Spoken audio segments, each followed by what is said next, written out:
be a sponsor of the event. Looking forward to it, and all the smaller events like this leading up to it.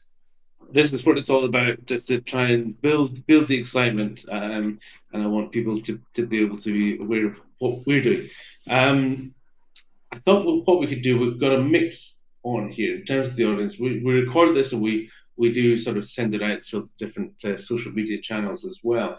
But the people that are here live, I would like to just ask them if they have experience of prop trading, and if they have any questions they would like to ask, feel free to use the chat box that we've got. I know that already we've heard from Keith, who was talking. Oh yeah, there we are. He seemed to have a question. Did I post a reply to that? Yes, I think I did. So there's some people with experience of prop trading. Jazz Beard, no sir, prop is new to me. So I mean, Justin, maybe you could start by explaining a little bit about where you came from. I think you've come from a legal background first of all, then come through the into the finance industry. Maybe you could just give us a little bit of background about yourself personally, and then we could make sure that everybody understands where the industry is at the moment. Yeah, happy to give a little bit of background on me, and I'll say the circuitous path that led me to prop trading. I did actually start my career as an attorney. I did securities and commercial litigation coming out of school, and I found very early on that I was a bit more entrepreneurial than your average attorney, and so I started looking for something that I felt would better suit my personality and my interests. And I had a choice early in my legal career to continue working in that field, but moving to a different law firm, or going to work for a currency trading prop firm. And I had a master's in business from grad school, but I'd never really traded anything. My joke at the time was that I'd only traded baseball cards. Mm. And so I really knew nothing about trading at all, but it just seemed much more exciting to me than being a lawyer for the rest of my life. So I said, well, why don't I give this a shot? And really fell in love with trading, fell in love with the markets, and also got to see the brokerage side of the industry, and realized I wasn't the world's best trader. I think a lot of us come to that realization, and some of us are still chasing that dream. But I was able to make money, but not without obviously swings and stresses that come with it. And but I was really interested in sort of what makes markets tick, and all of the infrastructure behind it.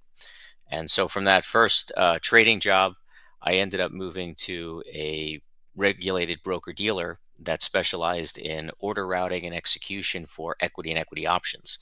And that was a great experience because it kind of showed me what actually happens to an order when you click buy or sell on your screen. Most people just assume, well, it just gets filled and I get my confirmation back. But how those orders are actually routed through liquidity pipes and connect with a buyer or seller on the other end was new to me, and is still something that's not fully understood by most retail traders. And so I like that experience, but ultimately I wanted to have my own business. I didn't want to work for someone else. And so in 2013, um, I started an NFA regulated introducing brokerage business that was intended to work specifically with FX traders and helping them find better brokerage solutions for their trading needs.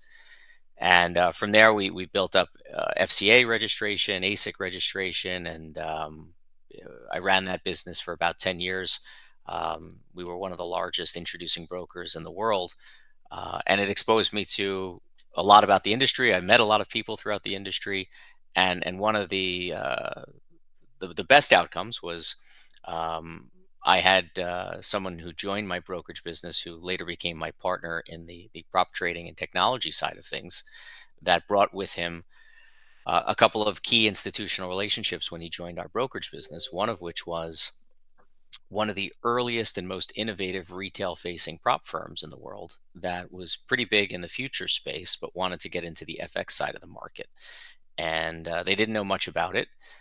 So we helped them with everything from setting up an offshore company, getting an MT4 white label at the time, connecting with a broker, implementing a liquidity feed. And then for several years, we actually helped them to manage their operations through the brokerage angle. And it was a great client to work with, and it exposed us to essentially everything that was happening behind the curtain in their business. We got to see the commercial model and the cash flow that it generated. We got to see um, all of the workload that was required to execute on the business model. So how are they actually, creating these accounts, managing the risk, communicating to clients, and then all the trading and back end risk that the actual prop firm business itself was generating and getting itself into.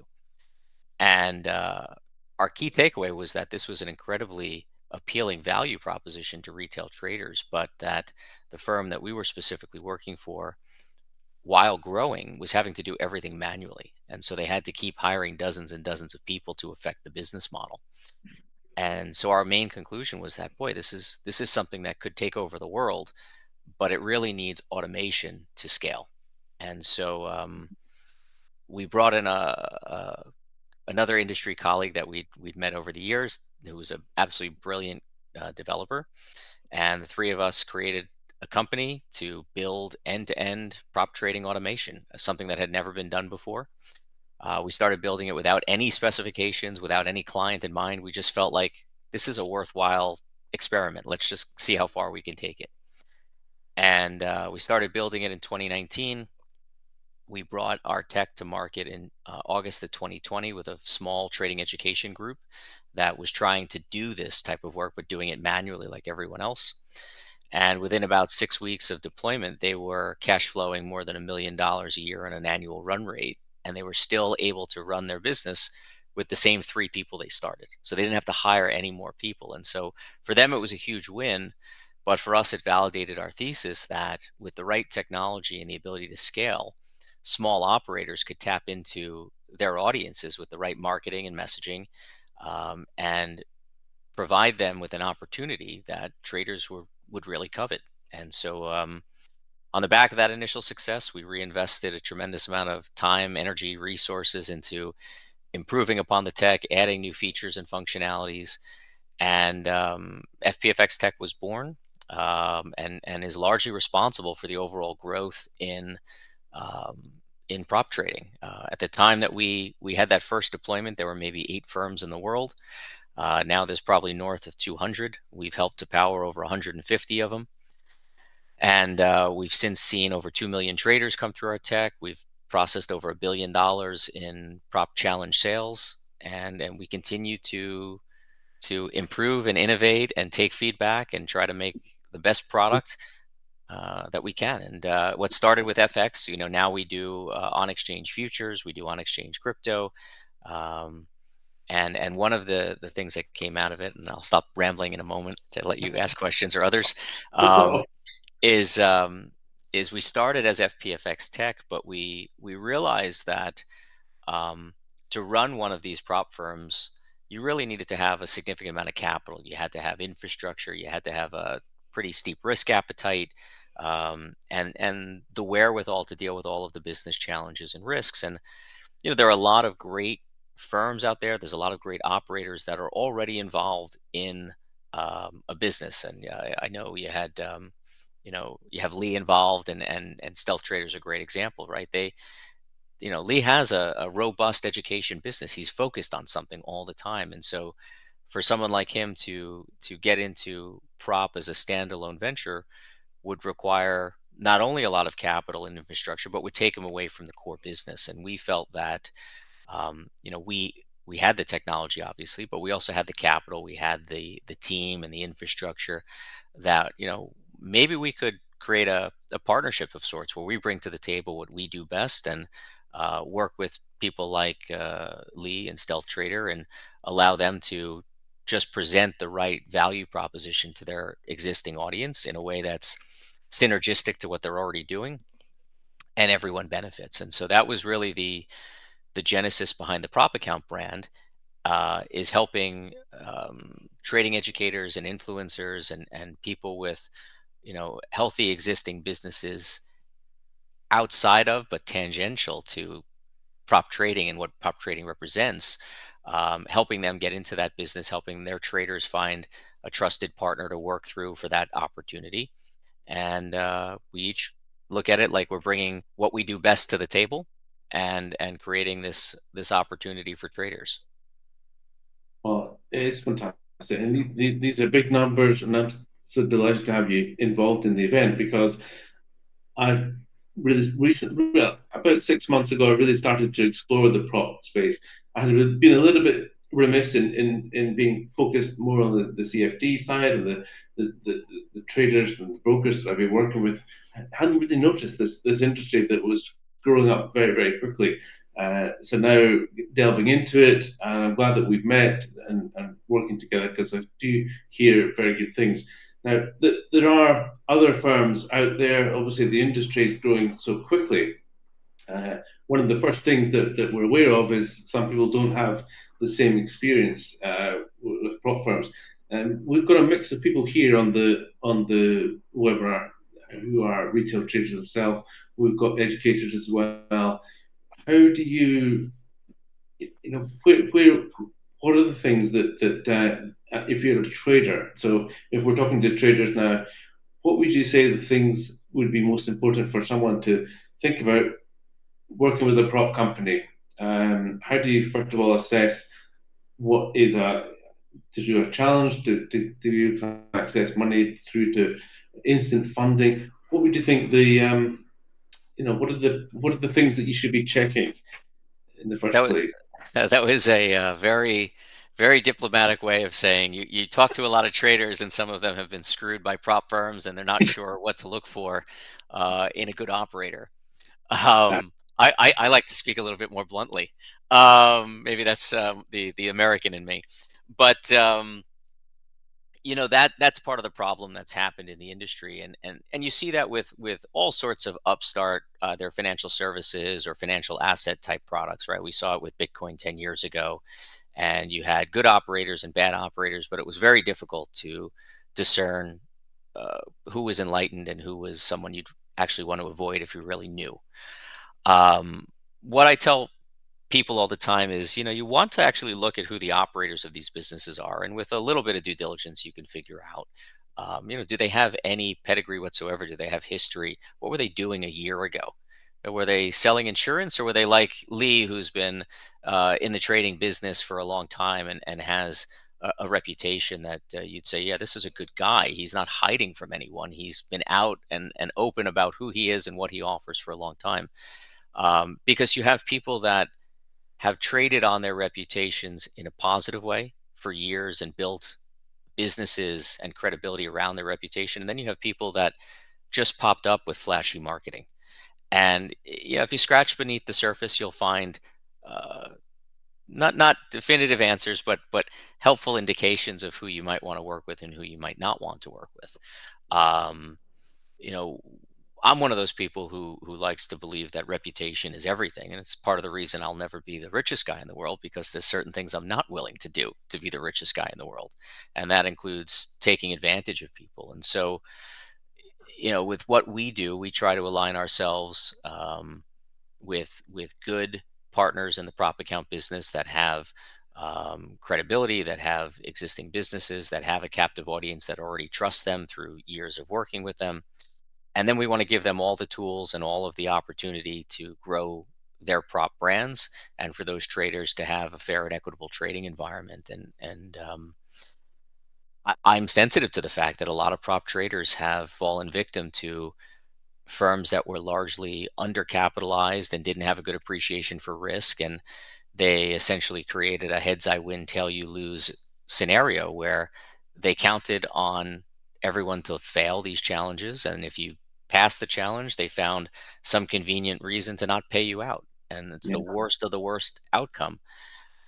And that comes largely from being undercapitalized, but it also comes from not really understanding the risks involved in running a prop trading business. And I refer to it as asymmetric risk, right? People always look at the percentages of what percent of traders fail, and now FCA and ESMO requires the brokers to publish this information, and you see wow, this firm, 85% of their traders failed in this quarter and 92% at this firm and so on.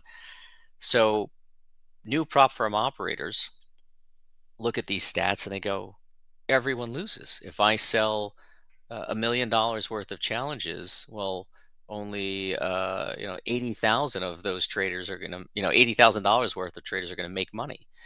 That's not how that works when you think about how prop challenges are structured. People are paying a very small amount of money for these challenges, these auditions of sorts.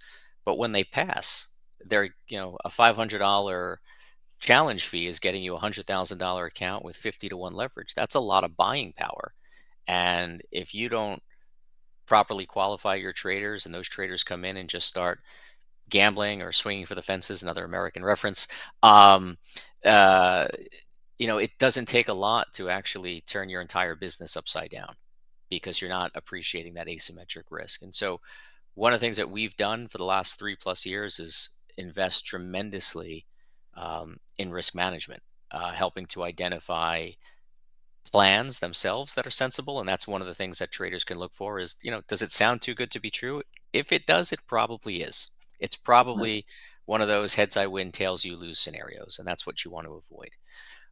So we look to come up with plan structures that are sustainable to the prop firm, but also still competitive to the prop trader and gives them every opportunity to demonstrate their skills and know that when they pass that challenge and they get to the funded account and they make money, they're going to get paid. And so, with PropAccount, we've been operating for 4 years. We've never denied a payout, and that's a core tenet of what we believe in. Is again, we're trading on our reputation, and Lee Sanford and others are trading on their reputation to work with us. We can't let anyone down. We make a promise to our partners that we're going to pay out every trader, and we need to be able to follow through with that. Um, but again, to answer your question in a very long way, No, um, yeah. I really think you have to remember that this isn't just um, walking into, say, a reputable establishment and you're going to get the value for your dollar, your pound, your euro. You have to realize that you worked very hard for the money you're putting up for these challenges, and you need to make sure that who you're working with is going to pay you out. And if you've read anything about firms that are denying payouts, halting operations altogether, blaming their operational issues on a platform provider or a tech provider. These are all the telltale signs of a firm that is having financial troubles. And don't be so quick to forgive other people and other firms when they come up with these excuses. These are reasons for you to find another firm that is going to treat you fairly and give you every opportunity to succeed. In the old days, I guess prop just stands short for proprietary trading. Was all about a trader trading the firm's money and earning a capital profits for his or her hard work at the screens. Um, Fast forward now to passing challenges and earning a payout. Is it that a lot of traders stay there, and is it actually real money that's being traded? So once they pass the challenge, you're not actually earning a portion of a real money trade, or where's the cutoff? Because there's different there's a spectrum of prop trading, isn't there? Really, which starts with the challenges, it goes through and ends up being what we could traditionally think of as prop trading, with having a career working with a firm and earning a proportion of the actual profits.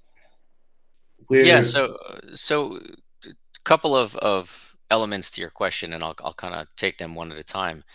The sort of the original concept for proprietary trading, as you described, was an institutional invention. It was investment banks and trading firms would hire the smartest kids at a university with mathematics and computer science degrees, and they would put them in a high-tech, low-latency, well-capitalized environment with professional, more senior traders around them to teach them and expose them, and they would have access to all the best technologies and resources and research, and they would come up with ways to make money. And the value proposition was such that if you had the right pedigree and you had sort of no ceiling to what you were capable with intellectually, you could find a job in one of these firms and have a path to uncapped earning potential. Most people don't have that pedigree. Some people will never have it. Some people found other careers or had other obligations that took them down different paths in life, and they didn't go to the right university. They didn't take the right major. They didn't know they were interested in trading until they were 30 years old, whatever the case might be. And so, conceptually, retail prop trading gives those aspiring traders a path to trading for a living that they missed as part of that other sliding door of going to the right university and having the right degree and so on. When it comes to how retail facing prop firms actually operate, whether it's all demo or simulated accounts or B booked accounts or A booked accounts, that really depends on the structure of the specific prop firm. Oftentimes, it depends on the types of challenges they're offering, the types of traders they're attracting. It also turns on what assets the traders themselves are trading. But there's a delicate balance to running one of these things because it's very easy to target the valedictorians of programs at top universities and go, this is a smart guy and he's capable and we can turn him into a trader, as opposed to people from every walk of life that are coming in and saying, I'm a great trader. You have to qualify them, you have to test them in some way. And if you make the test so steep, so difficult, you won't attract enough people to try it. If you make it too lax, too easy, then you'll not do a decent enough job qualifying the traders, and they'll end up, likely losing your money. So the goal is to try to find that happy medium or those happy mediums, and there's a sliding scale there where you're doing enough to attract people, you're doing enough to qualify people, but you still need to manage the risks. And sometimes that means A booking, sometimes it means B booking, sometimes it means, in the way that we typically do it, is looking at all of the traders and all of the trades in the aggregate and hedging exposures, not necessarily hedging individual traders. Um, and different firms handle it differently. Different firms have different risk profiles, different risk appetites with their clients. Um, so it's not a one size fits all, and I think that's part of the interest, part of the appeal, part of what is creating a lot of growth and awareness around the space is that there's not a one size fits all model, and people are still learning because it's an evolving space. Thank you for explaining that. My experience so far also suggests that more and more firms are looking to education. I think they've started out very quickly marketing themselves and not really pre-qualifying who's coming in and what's happening. There's now a shift towards educating, helping the traders to get educated and actually reduce the amount of, let's say, gambling that can go on. What happens normally with a trader that actually demonstrates that he or she is actually quite good at what they're doing? They offer them larger account sizes to trade with. What is the typical path for a trader who's actually doing well and knows what they're doing? Well, again, it's going to depend on each firm and the operator and what they're looking to do first to attract that type of trader and then cultivate that talent. Um, you know, ultimately, that is, can take a number of different paths. For instance, a lot of the brokerage firms that we provide prop tech and risk management solutions to are now trying to court those types of traders and work with those traders for turning them into money managers or signal providers or hedge funds, um, and looking to leverage that talent. Um, in the so the more retail, let's call it trading educator side of the space, a lot of them are trying to work with those traders as a brand ambassador, and ask them to be a part of, let's say, future webinars or materials to talk about, how did you become this trader? You came through the course like so many other people, and now you're performing at a high level. What are you doing differently? What can you share that other people can learn from? Because sometimes it's not the material that's being taught, it's the way that it's understood. And some people apply a different level of focus or discipline to the same education process and have different outcomes. And so, we're seeing um, more emphasis on trying to, as to your point, um, bring people in through education, add value throughout the process, actually turn them into better traders. And I think it's one of the best things to come out of the space is, if this is just a sales and marketing landscape, it's going to, drive prices down to the point where you're going to have more of these firms popping up and failing inside of, 3 or 6 months, because they think they're just competing on price or trading conditions, rather than actually building trust, building a community, providing something of value in addition to the prop challenge. And I'm happy to see it. Again, it's one of the reasons why we prefer to work with, on the full licensing side, brokerage firms, and on the prop account side, the trading educators of the world, because those are the quality partners we want to have in our business, because everyone needs to bring some value to the table. This is more than just a sales and marketing exercise, and should Yeah. be. Okay. And for the traders, they should start to demand more. They should start to want more from their prop firms. Not so dissimilar to how, many brokers really focused for a long time just on, say, spreads and commissions, but now they do webinars, and they incorporate third-party tools and market analysis and commentary and regular webinars, because they realize, to actually build a sustainable, loyal audience, you have to offer more than just conditions. It's just not enough anymore. People want that sense of community. They want to belong. They want to feel like they're getting value in exchange for their time. Should any trader risk his or her own money Say when that they again? start? Should any trader risk their own money when they start Well, out? one I, one of one of the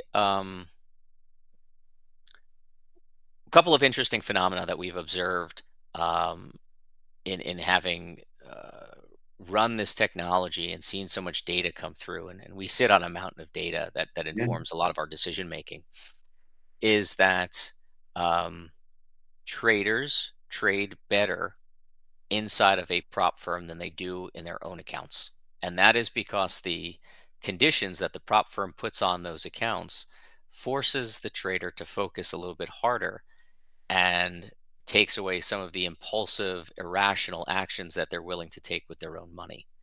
Um, and that's one of the more fascinating things that I found in analyzing the data. The other is that, part of the appeal for prop trading has been that you don't have to commit as much capital to a trading challenge than you do with a self-funded brokerage account, right? You think about the process to get set up with a brokerage account. It's onerous. It takes time. You're going through the client agreement. You're submitting your KYC documents up front, and you're typically spending a lot of money to wire money into your brokerage account, and you don't want to go through that process multiple times over. So you send a significant amount of capital in, and then you hope, it all goes well. With prop trading, because it's more of an e-commerce transaction that's quick and painless, and also a lot cheaper to transact when you're using just a simple, credit card, debit card, or alternative payment method, or crypto to get started. Within about 30 seconds, you're up and running, but you don't have to be up and running with the same amount of capital commitment. You can start with a fraction of that, and see how it goes. You might have the same likelihood of success that you would with your brokerage account, but you risked a lot less for the potential to command a lot more. And that's both a relative or comparative cost savings to the trader. It is a cheaper education than the brokerage accounts in a lot of ways. Um, and it still doesn't preclude them from still starting on demo accounts and taking it slow. But if you're going to commit your own money to a trading endeavor, prop trading tends to be a cheaper option, and it does lead to and foster better trading behaviors because of the risk constraints that are put on those accounts by the prop firm. Yeah, I'm hearing it from more of the people I work with, the educators that doing these webinars for us. That yeah, they're using prop trading challenges as a mean to assess the students that they have coming through, just to be able to say, right, well, okay, you need to start right at the beginning here, or actually you've already got the bones of being a trader. So these are the bits we need to look at. So they're using it from that point of view as well, which is And fantastic. that's actually one of the things that we're seeing a lot of trading educators do when they add prop trading to their offering, and stealth trader being a good example of that. Is you have now two ways of assessing the growth and development of your student.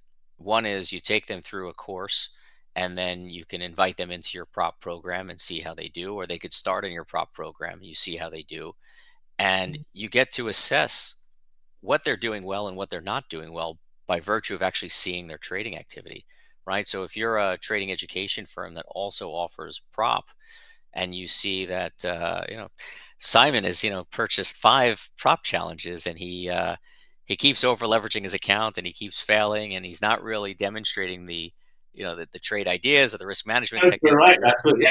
that we're espousing here. It gives the educator an opportunity to reach out on a one-to-one basis and say, hey, Simon, I've looked at your trading activity, and this is where I think you're getting it wrong. This is where I think you're not having the success that others are having or that you could be having. Why don't we try to schedule some one-on-one training sessions, or whiteboard sessions, or why don't you take this additional class? I think you'd benefit from it.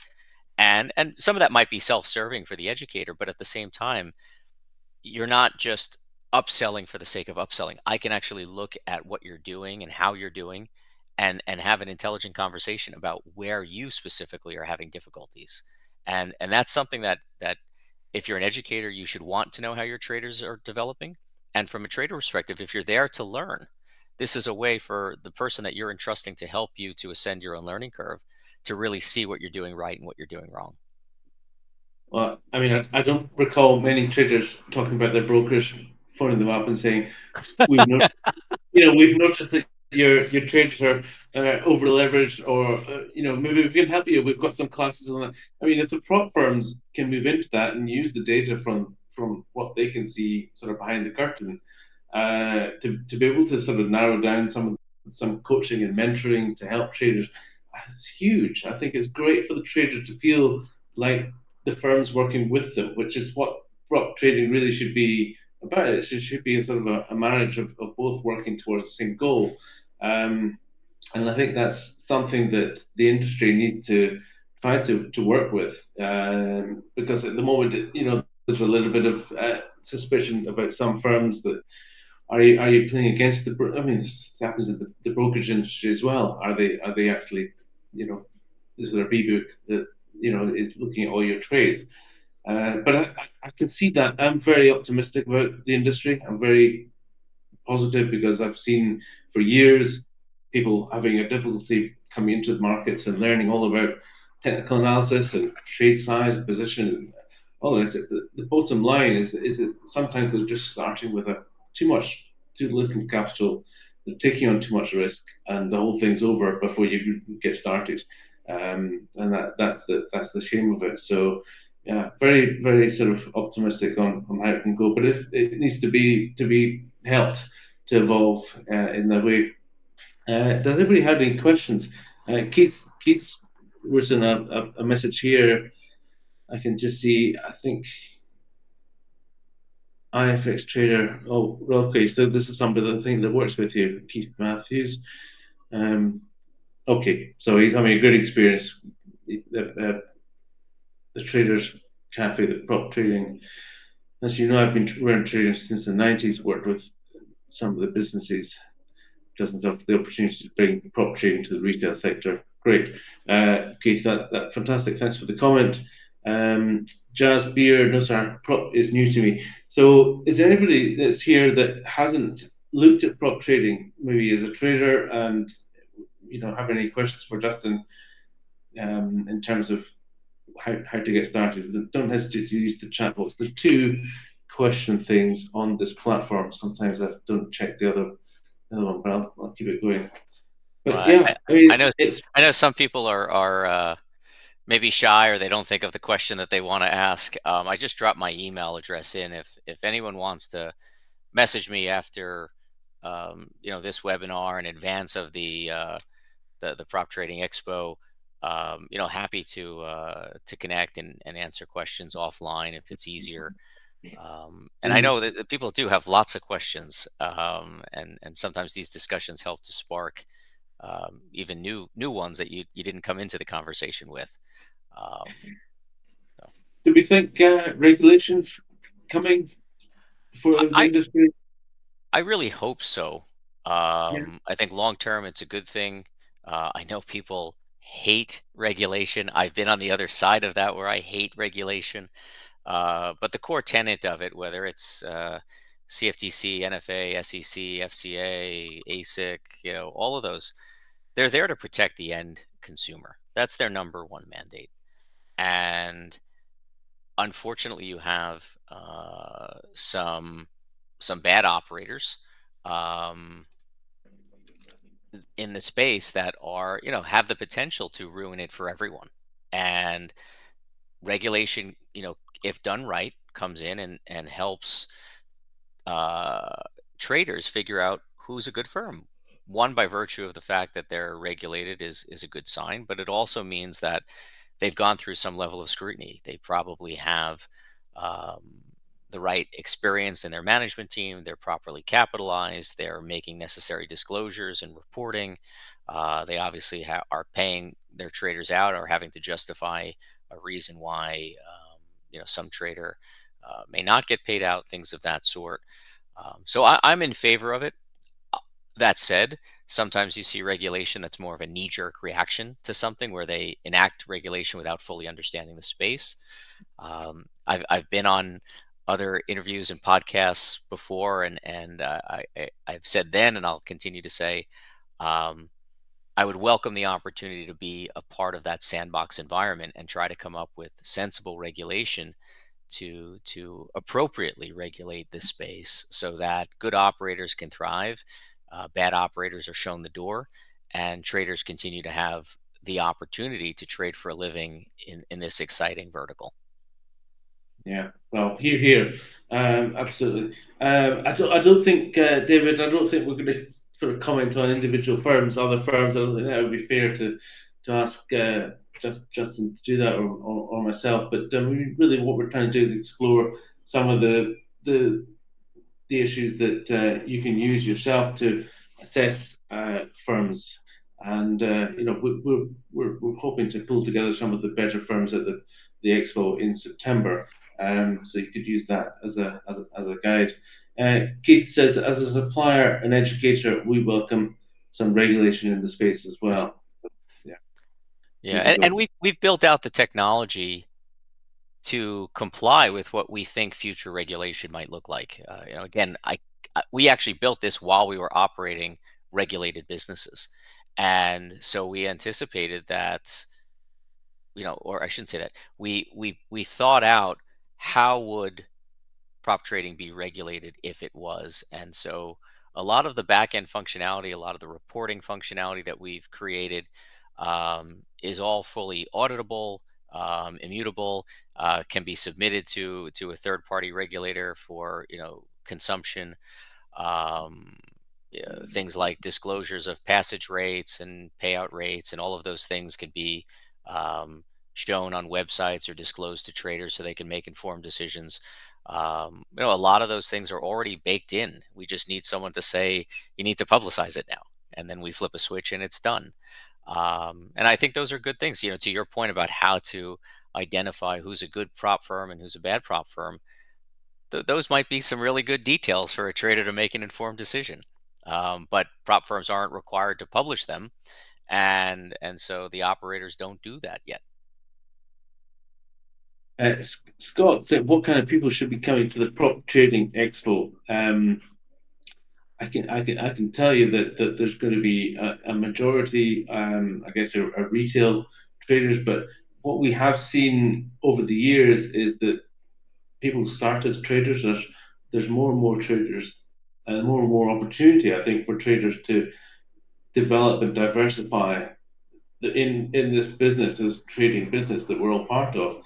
So you don't need to necessarily remain just the retail trader. There's other ways that you can monetize with social media groups, Discord channels, and all this sort of thing.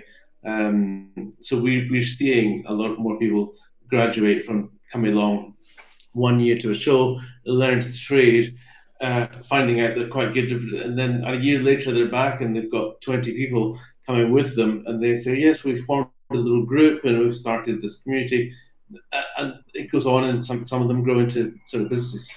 So the event should serve for that as well, not just to train and for people to meet good trainers and inspirational speakers and traders, but also to introduce them to ways that they can affiliate with different companies and actually monetize their own activity. Because these people tend to be at their screens a lot of the day. They're working in the markets and they're working with other. Even Clive, he's talking to his group all the time. So there's ways to build a business in there as well, which is quite good. So I, so I, and I actually I think one of the words you said is the exact right one. It's the community. Trading 20 years ago used to be, you were part of uh, a trading floor the size of a football field, and you had hundreds of traders there, and just tables and monitors and machines, and everyone was part of a physical trading room. But that's changed, and now trading is a very isolating activity, and events like the one that you're putting on are an opportunity to maybe meet the people in person that you've been working with and talking to, meet like-minded people to form those communities, to get ideas for businesses, to affiliate yourself and maybe your own network with an educator or a prop firm that you want to work with, or a brokerage firm. Maybe start your own. But it allows you to mix and mingle with people that are looking at the world, at the markets, at trading similarly to you. It's a great opportunity to learn. I'm always a big fan. I'm a little old school. I like to shake hands and meet people in person, and I think that makes a different impression than doing these types of Zoom calls. And I just think it's a great opportunity to get out there, learn, meet, mingle, and walk away with some contacts that might lead to your next great business venture or trading idea. it certainly is. I'm obviously a fan. I would But hope. I mean, I mean, on that side, it's been interesting because I've obviously been in this financial expo business for 20 years as well. I mean, we were laughing about the old school trader, Ian Coleman, um, who has been speaking at the show for quite a few years. He's one of the analysts for FX Street. I provided this daily analysis. And he just put a picture up on the LinkedIn there of when he was trading in 1988 as one of his brokerage firms. And I was like, yeah, no computers at all on the desks. It was just phones. And it reminded me of my first job straight out of school in Edinburgh at quite a sort of old, stuffy old stockbroker called Robert White and Company.